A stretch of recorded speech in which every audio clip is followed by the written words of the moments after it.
वक्रतुण्डे महाकाय सूर्यकोटिसम्प्रभं निर्विघ्नं करोमि देवे सर्वकार्येषु सर्वदा। गजाननं भूतगणादिसेवितं कपिति जम्बूफलचारुभक्षणम् उमासुतं शोकविनाशकारकं नमामि विघ्नेश्वरपादपङ्कजम्। गुरुर्ब्रह्मा गुरुर्विष्णु गुरुर्देवो महेश्वराय गुरुर्साक्षात् परब्रह्म तस्मै श्री गुरुवे नमः।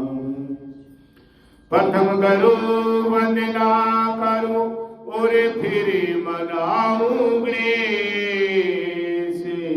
सिमरू माता सरस्वती मेरे कंठ करो परवेश। श्रीमन्नारायण नारायण नारायण श्रीमन्नारायण नारायण नारायण श्रीमन्नारायण नारायण नारायण श्रीमन्नारायण नारायण नारायण श्रीमन्नारायण नारायण नारायण श्रीमन्नारायण नारायण नारायण लक्ष्मी नारायण हे नारायण लक्ष्मी नारायण नारायण नारायण लक्ष्मी नारायण नारायण नारायण। बोले विष्णु भगवान की जय, कार्तिक महात्म की जय, गंगे मैया की जय, तुलसी माता की जय हो। 21वां अध्याय। विष्णु पूजन को बरते कार्तिक का है महान और विप्र धर्म गते इस तरह पाया गण से ज्ञान। अब नारद जी बोले कि इस प्रकार गणों के वचन सुनकर और विस्मित होकर दंडवत करके धर्मदत्त ब्राह्मण बोला कि सब मनुष्य यज्ञ दान तीर्थ तप से विपद नाशक विष्णु का आराधन करते हैं। उनमें विष्णु को प्रसन्न करने और समीप दे क्या ऐसा कोई पूजन है जिसके करने से सब यज्ञादि का फल मिल जाए। तो गण बोले कि हे विप्र, तुमने यह अच्छा प्रश्न किया है। एक प्राचीन वृत्तांत हम कहते हैं, एकाग्रचित होकर सुनिए। कांचीपुरी में चोल नामक चक्रवर्ती राजा था। इसके ही नाम से चोल देश प्रसिद्ध हुआ। इसके राज्य में कोई आदमी दरिद्री, दुखी, पाप बुद्धि और रोगी नहीं था। असंख्य यज्ञ करने वाले उस चोल की स्वर्ण यज्ञ स्तंभ से ताम्रपणी नदी के दोनों किनारे चैत्ररथ नाम के कुबेर की तरह शोभायमान थे। एक समय वह राजा अनंत सेन को गया, जहाँ की योग माया के आश्रम में भगवान शेष शैया पर शयन करते हैं। उसने वहां लक्ष्मीपति भगवान का मोतियों और सुंदर स्वर्ण के फूलों से पूजन किया और दंडवत पर प्रणाम करके वहां बैठ गया। तब उसने हाथ में तुलसी और जल लिए कांचीपुर में रहने वाले विष्णु भगत को भगवान को स्नान कराते और तुलसी पात्र से पूजन करते पाया। उसके ऊपर ब्राह्मण द्वारा चढ़ाए तुलसी दल से उनके रत्न ढक गए।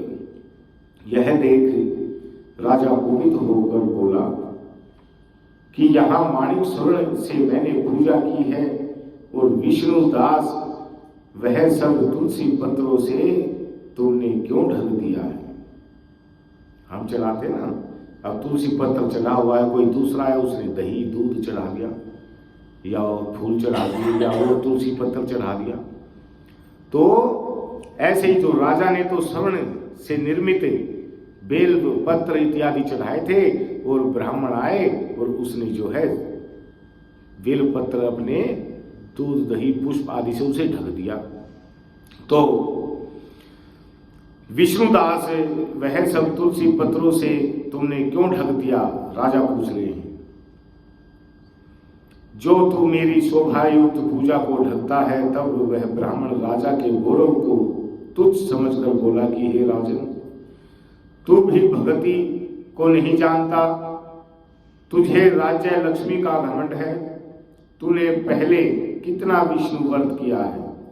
गण बोले। ब्राह्मण का वचन सुनकर और हंसकर राजा गर्व सहित वचन कहने लगा कि जो तू भक्ति का गर्व करता है तो बता, तुझ दरिद्री की भक्ति कितनी है?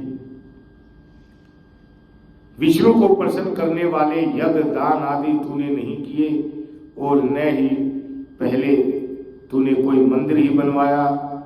ऐसे ही भक्ति का तुझे घमंड है। अब सब उपस्थित जन देखते रहो कि विष्णु मुझको दर्शन देते हैं कि इसको। भक्तों में भी ना बहस हो गई भक्ति भावना से कि भाई मैं भक्ति करता हूँ, उससे बड़ी मैं भक्ति करता हूँ। क्योंकि राजा तो मंदिर इत्यादि बनवा देते हैं, क्योंकि धन होता है उनके पास। एक गरीब आदमी मंदिर थोड़ी बनवा सकता है। तो गण बोले कि ब्राह्मण का वचन सुनकर और हंसकर राजा गर्व सहित वचन कहने लगा कि जो तू भक्ति का गर्व करता है तो बता, तुझ दरिद्री की भक्ति कितनी है? विष्णु को प्रसन्न करने वाले यज्ञ दान आदि तूने नहीं किए और न पहले तूने कोई मंदिर ही बनवाया है। ऐसी ही भक्ति का तुझे घमंड है। अब उस उपस्थित जन देखते रहो कि विष्णु मुझको दर्शन देते हैं कि इसको, तभी इस हम दोनों की भक्ति मालूम हो जाएगी। यह कहकर राजा ने राजगृह में जाए मुदुल ऋषि को आचार्य बनाकर वैष्णव यज्ञ आरंभ कर दिया।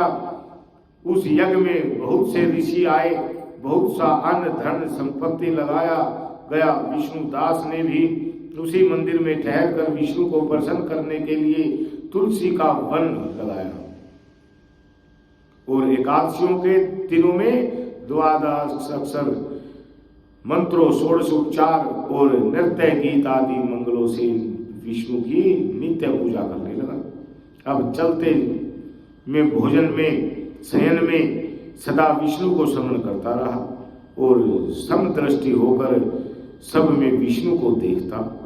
अब विष्णु की प्रसन्नता के लिए माघ एवं कार्तिक मास के विशेष नियम करके व्रत करने लगा और फिर उनके उद्यापन भी पूर्ण किए। इस समस्त इंद्रियों को वश में करके भगवान का आराधन करते हुए राजा चोल और विष्णु दास को बहुत समय व्यतीत हो गया। बोले विष्णु भगवान की जय।